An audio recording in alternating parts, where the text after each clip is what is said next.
Hi అండి, నమస్తే. నేను మీ బాలకృష్ణ ఎన్ఏకేడి క్రాప్ కేర్. ప్రజెంట్ ఈరోజు ముస్నూరు విలేజ్లో ముస్నూరులో ఉన్నాం. ఇక్కడ ప్యాడీ క్రాప్కి అయితే రావటం జరిగింది. ప్యాడీ ఊడ్చి 15 రోజులు అవుతుంది. దుబ్బు కట్టే టైంలో మనం ఫర్టిలైజర్లో మిక్స్ చేసి ప్యూరా రూట్ అప్లై చేద్దామన్న ఆలోచనతో వచ్చామండి. ప్రజెంట్ ఈరోజు ప్యాడీ మీద ప్యూరా రూట్ అప్లై చేస్తున్నాం. ఒకసారి చూడండి. ఎకరానికి లీటర్ అండి. ఫర్టిలైజర్లో మిక్స్ చేసి కూడా మనం ఇచ్చుకోవచ్చు. లాస్ట్ టైం చెప్పిన విధంగా సాయిలు, డ్రిప్ సాయిలు, ఫర్టిలైజర్లో మిక్సింగ్ అనుకున్నాం కదా. ప్రజెంట్ ఫర్టిలైజర్లో మిక్స్ చేస్తున్నాం. ఫర్టిలైజర్లో మిక్స్ చేసి మనం అప్లై చేయటం వల్ల ఎక్కువ పిలకలు రావటం, దుబ్బు చేయటం, క్రాప్కి రెసిస్టెన్స్ పెరగటం, అనేక రకాలుగా మనకి ఇది ఉపయోగపడుతుంది. మనం ప్రజెంట్ ఇప్పుడు అప్లై చేస్తున్నాం. మళ్ళీ ఒక 10-15 డేస్ తర్వాత వచ్చి ఒకసారి ఈ ఫీల్డ్ని విజిట్ చేయటం జరుగుతుంది. చూడండి, ఈ రకంగా మనం అప్లై చేసుకోవాలి.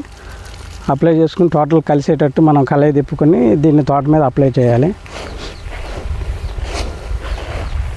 చూడండి, ఈ విధంగా అప్లై చేసుకోవాలి. టోటల్గా మొత్తం కలిసే విధంగా మిక్సింగ్ అనేది కంపల్సరీ అండి.